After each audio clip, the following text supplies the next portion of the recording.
All right. Hello, everyone. And thanks so much for joining us for this conversation with some artists from The Great Leap about the beautiful yet complicated thing that is being first gen or first generation American. The Great Leap is co-produced by Artists Repertory Theatre in Portland Center Stage and runs one more weekend. And this conversation is presented as part of Artist Rep's Highlight Night programming. Highlight Nights are designed to create community and affinity around themes and identities explored in our plays and our season. And in lieu of gathering in person, we're having this Highlight Night as a virtual offering. And we are so lucky to have all of you all as the creatives who made the Great Leap possible here with us to be in community around what it means to be first gen and the first generation American experience. I'd love to go around and introduce everyone.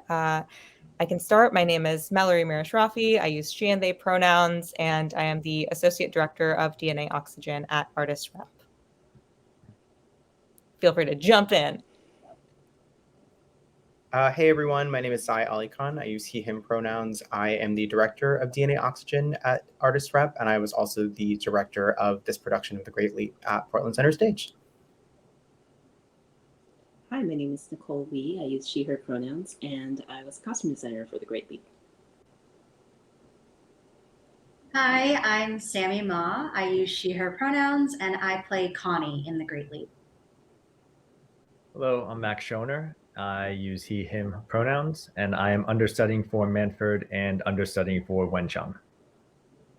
Nice. I love that we have a really diverse group of ways that everybody has been involved in the production. That's actually really neat to see. Okay, being first gen is really complicated. It's really layered, and everybody defines it really differently. But that marker, that identifier, is also what unites all of us on this panel. So I'm curious what your first generation narrative is and how you define that part of your identity. I'll jump in. I think a lot of people in this StreamYard have probably heard me say this, but I was working on a project a few years ago, and I was kind of reflecting on the kind of very immigrant experience that is kind of opening up your fridge and always seeing just like tons of leftovers housed in containers where you think leftovers wouldn't exist, like old yogurt containers or margarine containers that were kind of repurposed as like pseudo Tupperware. And I've kind of always referred to the first generation American experience for me as kind of like the experience of opening a fridge. And on one side of that fridge is kind of proper, like, you went to Target and bought the Tupperwares. And then on the other side of the fridge is like old yogurt containers and margarine containers, like full of leftovers as well. And the first generation experience for me really lives in being able to know how to open the fridge and be able to take out some of the Tupperwares, and how to open the fridge and sometimes be able to take out some of the yogurt containers, and how to open the fridge and be able to take out both. And I think especially working on this play, it's been really kind of illuminating to think about Manford's experience in the journey of this play and my own experience as well. I'm thinking about the really specific liminality of living and being of two places and no places all at the same time. And about how I think that's a very unique space that the first generation American occupies in this country. So that's kind of what has led me to being here in this room with everybody.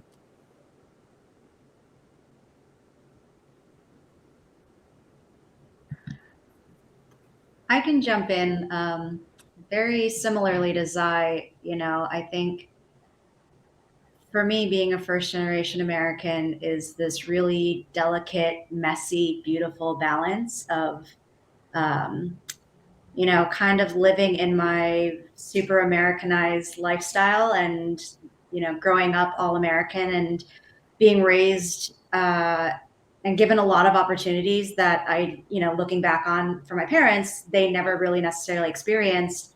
So things like celebrating holidays and how prominent those are in our culture and my family. Like, you know, Christmas is a really big deal and Thanksgiving is a really big deal as far as culinary experiences. And those are the few times during the year that we go all out and really live in those, I guess, super American experiences. And then, you know, the delicate balance of then Chinese New Year for our family and what that culinary wise, what that means. And kind of living in this messy in between. And, you know, part of, I guess, the messier sides of it are sometimes feeling too American and not, or too Chinese and not American enough, and kind of living in this in between of, well, where do I fit in, right? Because going back home to Hong Kong with my parents, it's so clearly Americanized. And then being here in America, it's always, where are you really from, you know? So I think for first generation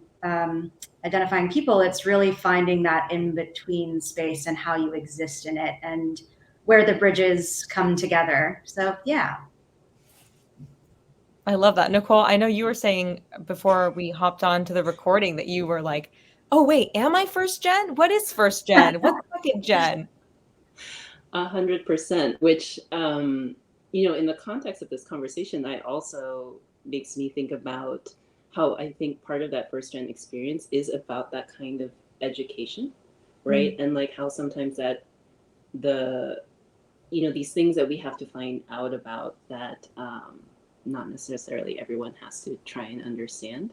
And also some of which extends to, you know, what we would be, many people would consider to be our cultural of origin, but then is it? Because I really resonate with what everyone's been saying about this feeling of being from multiple places and also no place, which is a big conversation that actually Zai and I were having when we were designing the show, right? But it's about two cultures and then this third culture that's being created.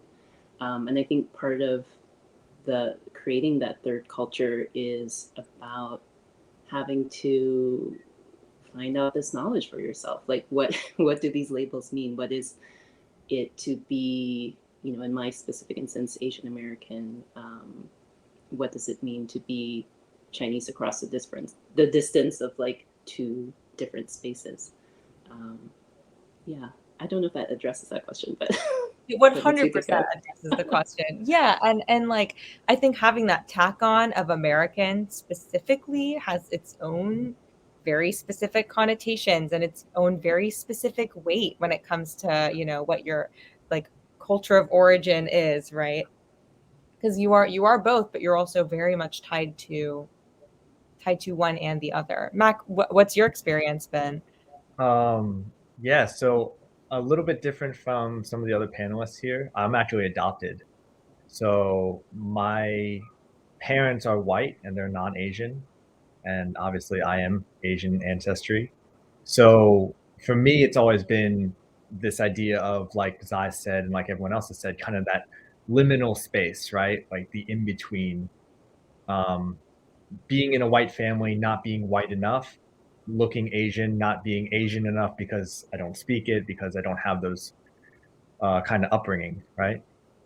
So that's kind of shaped how I view the world around me in a lot of ways, which has been good and bad sometimes, right? I think everyone has probably had those questions of like, where are you from? No, where are you really from? And then for me, with my last name specifically, people are like, they just become very blunt about it and say, well, what are you? And it teaches you a lot about kind of where you fit in the world, that's for sure. I also, Melory, just wanted to jump back to something that you just brought up too, like the idea of like the weight of the word American in any of our identities. It's been something that I've been thinking a lot about, especially working on this play, that like being specifically South Asian and growing up Muslim kind of through the late 80s, early 90s and into the 2000s, I think like put a specific kind of danger and a specific kind of context around my culture and like exploring like what it means to be both of a place and not of a place, both of an identity and not of an identity. And I think especially for, I think that that is extending specifically to the Asian American community over the past few years as well.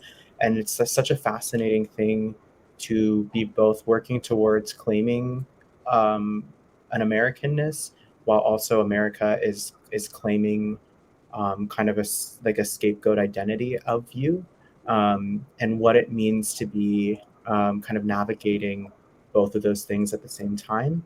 I know, again, many people in this room have heard me tell this story, but the first time I was, when I was in China, I was 30, and it was the first time somebody had ever called me American without qualifying it, without like, saying but, or, you're American, but not really. It was the first time somebody had just referred to me as American without anything else. Like there was no other words. And it was so impactful to me, neither good nor bad, but certainly it was like something that really resonated with me to hear that identity for the very first time in my life at 30 years old. And just to think about that in the context of what it means to occupy that liminal space here in this country that is often for many of us so dangerous. I think that that's a fascinating thing that we all might share, or we all might have experienced in some ways. Absolutely. And Manford experiences that in the play, of going to China and suddenly being pretty strictly American and not having access to all of these things that he had access to in the States, like language, and community and safety, but looking the part. How has it been working on this play as a first generation American? Because it's such a first gen story. It's such a story about how it impacts your relationships, your relationship with your parents, your citizenship, your nationality. Yeah, how does all that feel?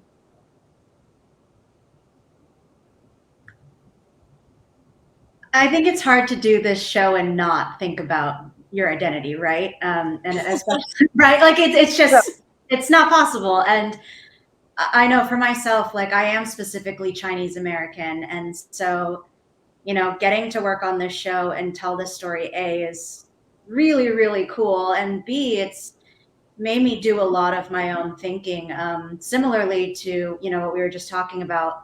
Manford goes to China and looks the part, but doesn't have the command of language, doesn't have the community. And I have this conversation with my parents a lot because when we go to Hong Kong, that is where they're originally from. They have community, they have family.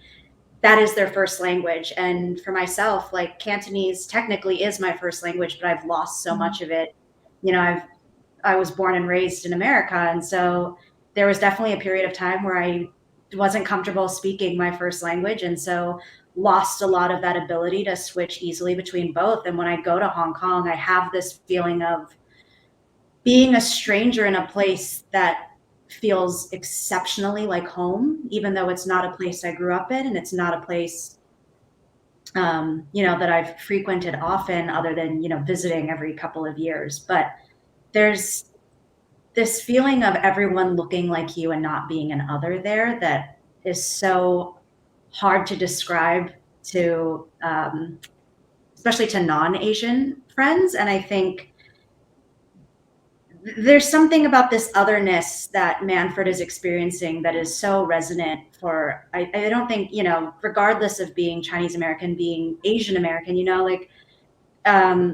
everyone can relate to that feeling of otherness. And so I think in working on this show, there's kind of exploring what that means and living in that liminal space, and also just family connection, right, is so, in a lot of Asian cultures, that is so important. And for someone who is in his teenage years, who has lost his mother and is looking for his father, I think when you're not only looking for your own identity, but you're also looking for your community, it's such a beautifully tragic story, I guess, to say. Anyway, that is where I'll end that. Oh yeah, I mean the lack of access and definition between Manford and his father, is so representative to me of him like grasping for a connection to this cultural identity and it being just out of reach, just out of definition. And to me, it feels like grief. You know, it's the feeling of grief of having something taken from you, and you never had the chance to say whether or not you wanted that, or whether or not, you know, you get to participate in that. Yeah. Nicole, Mac, what about y'all? I was gonna say, kind of touching on what you just said, this idea of identity, right? I think we see it too on the complete opposite end of the spectrum with Wen, someone who's so embedded into the culture that he wants to become invisible, right? This idea of like, I don't want to be seen, I don't want to stand out, I don't want to be someone. And then that directly counters the juxtaposition of where Manford is, of like searching for that culture, searching for someone to look for.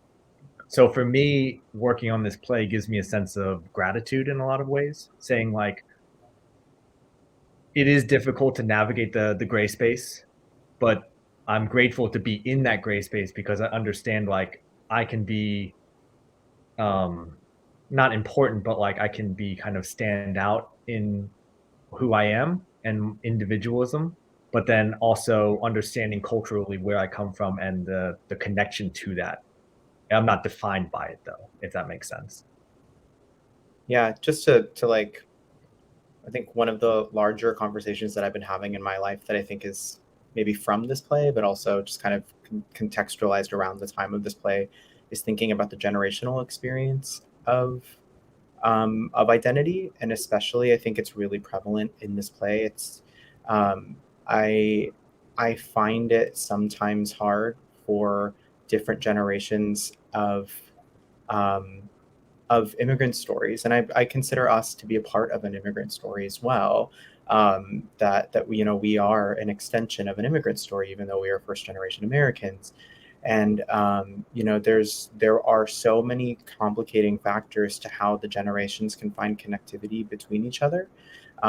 Factors like safety, factors like the kind of the larger meanings of capital A assimilation, you know, like what all of these things mean. And I find the conversations, especially in the really kind of politicized and ripe moment that we live in surrounding immigration in this country, the conversations with my parents to be particularly um, uh, nuanced, for lack of a better word, because our ideas are so different, because our given circumstances were so different.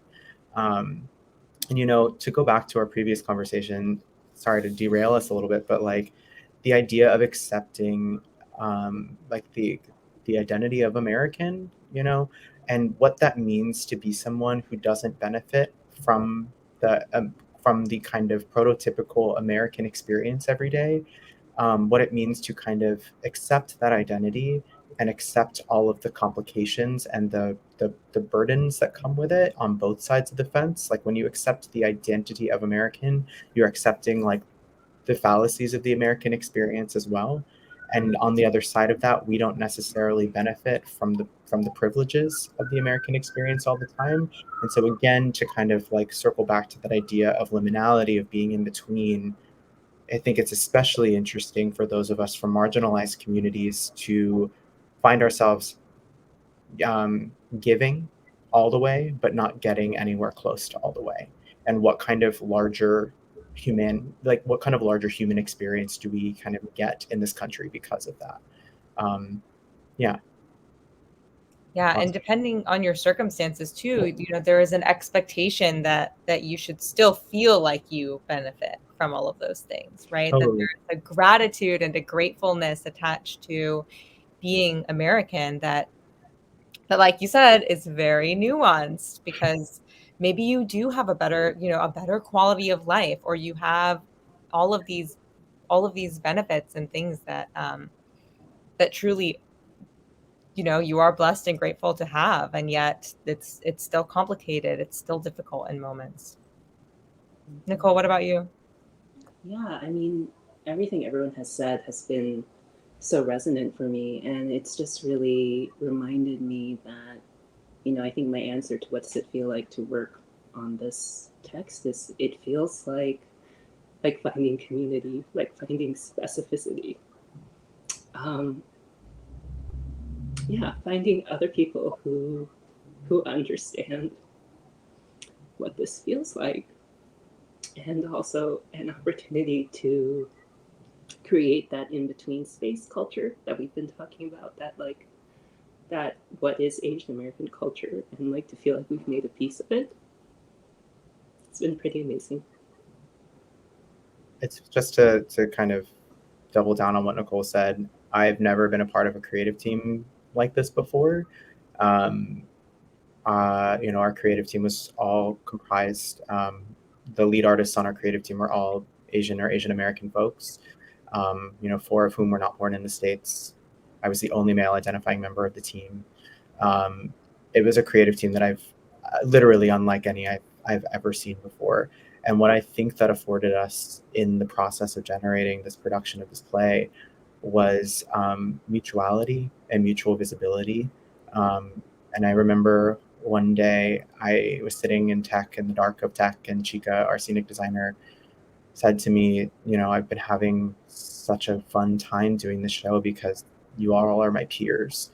And, you all are people that I don't feel afraid to speak to. And I think sometimes that fear comes from our community is so underserved in the work that we do in the American theater that you are often not only representing so much more than just yourself, but you are not finding affinity in those spaces. And it can be really scary to try to carve it out, to try to carve out mutuality with people, or to try to advocate for yourself. And there was just by virtue of us all being together in that space and making this play together, nobody had to fight to find affinity. It was just there.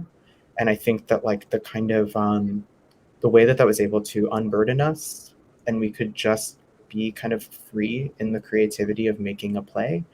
I was just talking right before this. I had coffee with another South Asian director, and she said to me, like, going into the PWIs and doing this work, I'm often, it's just a part of my job to do the fighting, to make sure that the value of my words and my ideas is known. And I looked at her after having worked on this play, and I said, having just had this experience and having not had to fight for that, I think it's possible. And I think like maybe we should stop having to fight for it, and maybe we should try to figure out how we only work in places where we don't have to fight for it, because I think it's possible. And I think that this theater, and this team have really kind of proved the hypothesis right, that not only is it possible to do this, but it feels so good.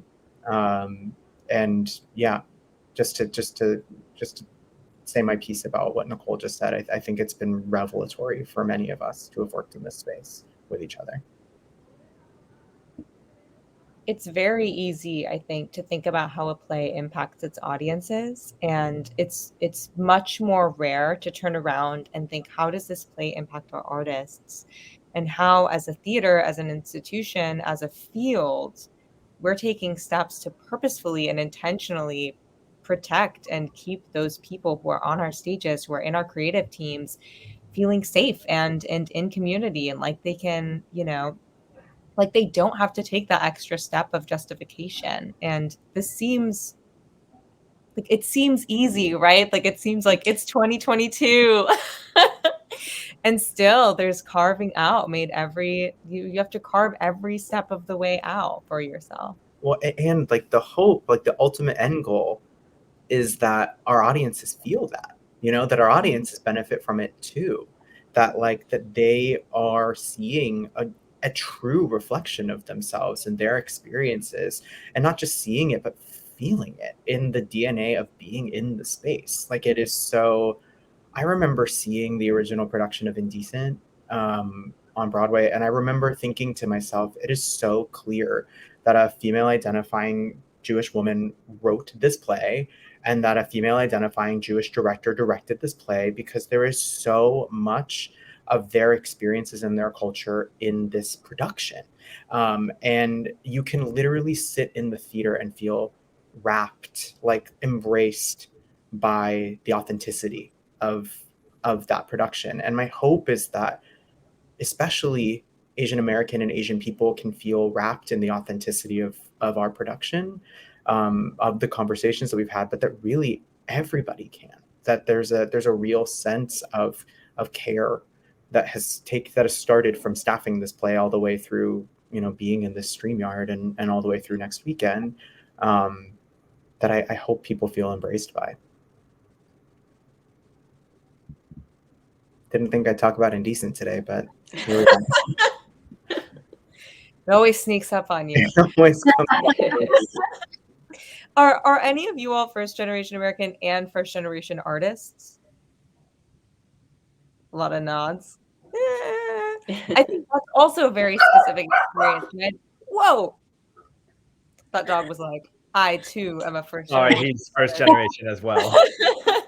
Well, I'm curious what that experience is like too, because in so many ways, it's like we are the people, and I'm a first generation person and a first generation artist, and we are responsible for the narrative that's being told in a lot of ways, right? Like we are the people who are writing these plays and acting in these plays and directing them and writing the TV shows and doing the podcasts and all of these things. It feels like there's an extra layer of, on one hand, an expectation that identity leaks into everything that you do, and also a desire for that identity to leak into everything that you do, and to sort of be able to inhabit both simultaneously. Yeah. Where do you all stand on that? I have something to say, but I also don't want to be the first person to talk all the time. Sammy, you kind of looked like you were going to say something. This 5-person interview setup panel is one of a kind. Yeah, I mean, I simultaneously being first generation human being and artist, I feel like I keep using the word balance, and I want to find a better word, but maybe that'll be for next time. But I think you kind of said it, Melory. There's simultaneously this need to represent, but also that there's no one way to represent every single person, right? And so there's this kind of mixed feeling of letting my identity and letting, especially like my Chinese American identity, is a really big part of who I am as a person and as an artist, but also exploring what it means to just exist in the world as a person. And yes, my identity matters to me, but also I think sometimes I think as especially as first generation artists, there's this need to preserve culture and preserve identity. And I think we're in this really cool time where so much art is being created right now. And there's such an influx of, anything can be turned into a story, that I think finding those avenues where you can allow your identity and your culture and your history to lead you, but also you can lead it, if that makes sense, without having to bring everything to the table. I mean, I think in being able to do both, it's almost freeing to be able to explore all of it as an artist and not feel like tied to, I can only be seen as this one thing, right? And especially for Asian artists, and I can only speak for myself, like as an Asian American actress, I think seeking out rooms and worlds in which I don't always have to only be seen as Chinese American. I can be seen as a human that exists in many different stories, is really, really important. I'm going to pause there and see if maybe someone else feels that and chimes in. I think that the beauty of the play itself is that there are characters that can be relatable without necessarily the audience member having to be of that ethnic background, right? Like Connie can be relatable to other people not Asian, and it was so refreshing to see this production in particular, like watching Sami and Tommy and Kenneth, like who are disgustingly talented, and watching them do their work, and then also not having to be like, oh, they're Asian, so they have to be here because of another reason, right? Like, and maybe Sami can attest to this as well. I've been on auditions where I feel like I do a good read, and then somebody asks me, "Oh, do you know martial arts, or do you speak Korean, or do you speak Chinese?" Like whatever it is, right? And it's like these are the things that we use as qualifiers for us as performers and as artists. And it was really refreshing to work on this as a first generation person, to be like, kind of like what Zai was alluding to earlier as well. There are no qualifiers here. There was nothing that anyone came into the room and was like, oh, they're here because they do this thing, but they also do this thing, right? Like, and that was really, really cool and unique to see. Yeah, come as you are. Yeah, I think that for me, being first gen in both directions was like having no roadmaps, and the roadmaps that you do get given feel like they should fit, and maybe they do, and then you get down the road and you're like, oh, maybe this doesn't fit me. And it's been really interesting to hear both Sami and Mac talk about this experience from an acting point of view, and also I think a slightly younger point of view. I'm a little bit older than everyone else on the team, and I definitely grew up in the very like 90s multicultural, I don't see color kind of era with a relative amount of privilege too. So I think I got to wear my difference lightly, both for better and for worse. And I remember being really conscious in the early part of my career that I was really glad that I didn't have a pull to be an actor, because I was like, as a designer, it doesn't matter. And I think, again, to my benefit, and also to increasingly a sense of loss, I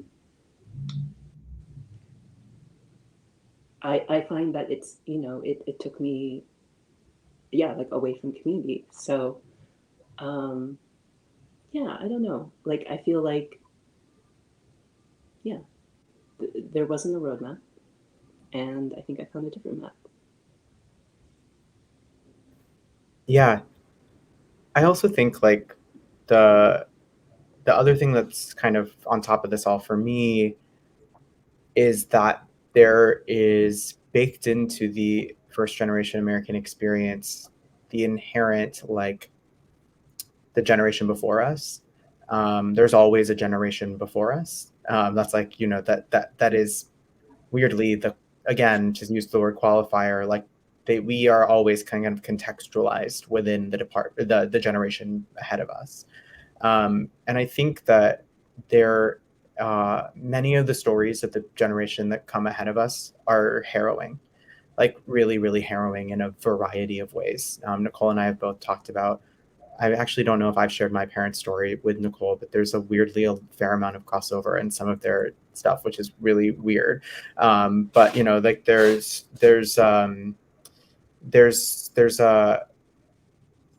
the stories are of sacrifice oftentimes, and are of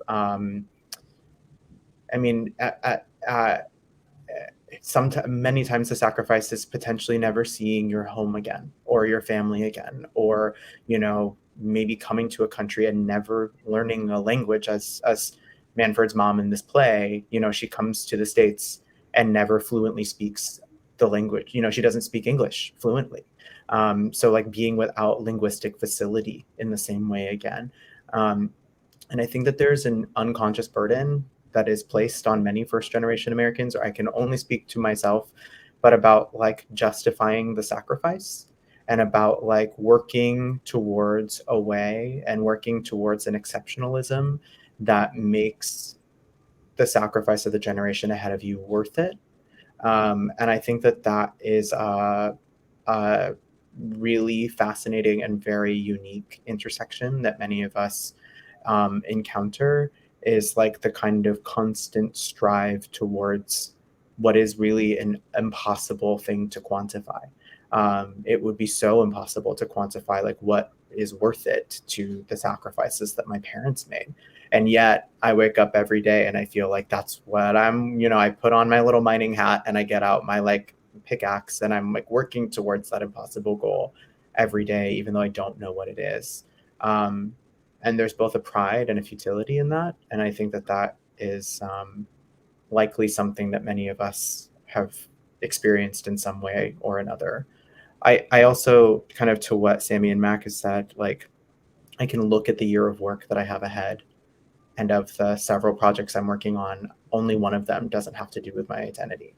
And I think that like that is really, it's interesting. I think that my identity is currently opening a lot of doors in institutions that otherwise may not have opened their doors to me, which is thrilling. But I also think it's really burdensome for all of us to have to walk into the room every day and like really lead from a personal experience that asks us to investigate deeply personal things in a way that some of our colleagues maybe don't have to. I always like, my mom is she's a leader in her job as well.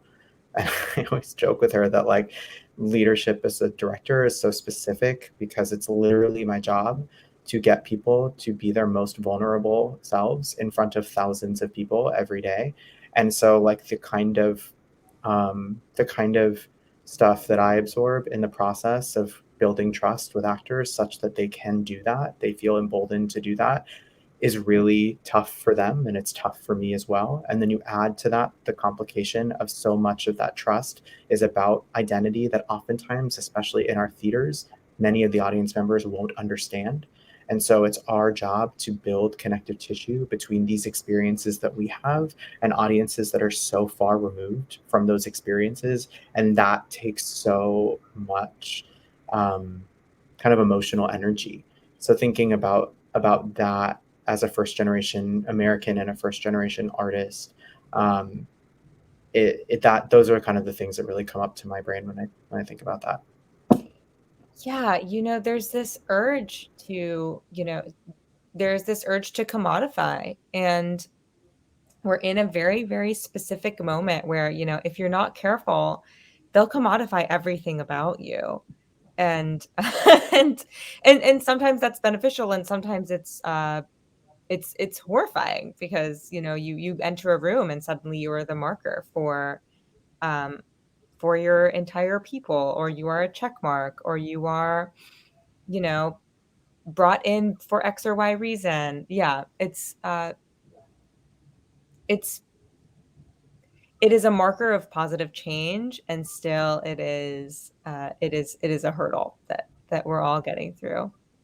I loved, Zai, what you were saying about looking forward to projects and seeing that, a lot of them do have to do with your identity, and a lot of them are things that you're really excited about. The whole purpose behind these highlight nights was to create this space of affinity and of hope for people with shared experience.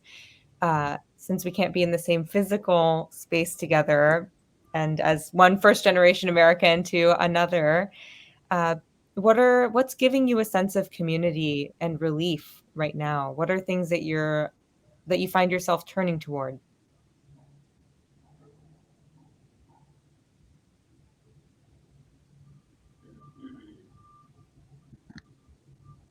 I think that there's a really cool thing happening with the correlation between virtual and live performance. Like, I think during the whole pandemic, we kind of pushed the limits of what theater could do. And we saw a bunch of people trying to do virtual plays, virtual readings. And how does that integrate into how we build community from afar, right? For me personally, the technology aspect, the virtual world has kind of been great because I can see outside of the scope of where I am and then connect with people who maybe I wouldn't have had the opportunity to connect with, right? So like you can find people who are, across the world, across an ocean basically, and you can say like, I have this thing about myself that I think is cool. And then that person over there might also be like, that is cool. Like we should discuss that. And now we're building community off of that. And that's I awesome. was Yeah, I was at a TCG event this year, and Lily Tung Crystal, who is the artistic director at Theater Moo, said like I never really thought about this, and I was like, this is so cool. Just to what Mac was saying, that like there are not enough communities in the country have the resources or really like the kind of scope of community to have specifically Asian American and Asian theater companies. There are very few in the country. I mean, Theater Moo is one of them. We've got East West Players, we've got NATCO, we've got, there are a few, but they are not as prolific as the regional theater maybe in general. And what Lily was saying is that how cool is it that during this time where, just like the Great Leap, like we can stream plays and we can send our work to other places, that like Asian American and Asian people don't have to be in Minneapolis to see a play at Theater Moo. You don't have to be in LA to see a play at East West. Like you can be accessing stories that are close to your story, no matter where you are anymore. And I think that there's kind of there's a real opportunity in what that network means. I also think something that's been really cool for me in this time is like the relationships that I've built on this play. I have a text thread with two of the actors and our choreographer on this play that is like pretty much Sammy's one of them. Like, it's been a lifeline for me for the past 6 weeks. And through kind of the hurdles of making this play, we found such deep friendship between the group of us, all of us. And I think really it was working on this play that redefined what friendship can mean for me, because of how visible the people that worked on this play made me feel, and how there was such a lack of having to explain anything, because everybody just kind of knew where I was coming from, or were so generous in their curiosity. And that has been really meaningful to me. It's just even thinking about something as simple as friendship through the context of this play. And I will take that away from this experience for a long time. I think I find myself turning towards young people. On a very basic level, I have a goddaughter who's like 17 months old, and it's just a delight to be able to have that point of connection, especially in the past couple of years. But also just the other work I do is as a teacher.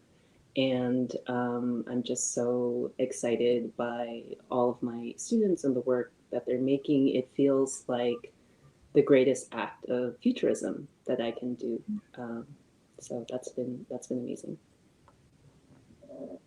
I think also, I know there's a love-hate for everyone with social media, myself included, but I think in the last 2 years, especially, there is a large community of specifically Asian and Asian American creatives that I don't know when I would have met. I'm sure at some point in existing, especially in New York and in the theater community and the performance, community, that I would have eventually met people. But especially with the rise of, unfortunately, with the Stop AAPI hate and the formation of a lot of these smaller Asian, specifically affinity groups that have kind of popped up on social media, I think it's really cool to get to be a part of it and meet people that I don't know when I would have been able to meet, but have these conversations. And similarly to Nicole, I think like meeting other younger artists too has been really, really incredibly inspiring and really cool. I have met artists who are only 2 or 3 years younger than me, but already that, age gap, their experiences versus mine and growing up and what it means to be Asian American, especially in our industry, is so different for them in comparison to what I went through. And I think it's really awesome to see. And I think like having that solidarity in that community has been really special. Absolutely. Any other closing thoughts? I just thank you so much for all being here. I don't want to take us too much past the 45-minute mark. No? Well, Zai, Nicole, Sami, Mac, thank you so much for spending your afternoon with me or the evening with me. And it's been such a pleasure. Congratulations on this beautiful show. I've seen it like 7 times, and I am surprised and delighted by something new every single time. And I connect to something new every single time. And just break a leg on this final weekend. Thank you. Thanks so much, Melory. Yeah, Thank you.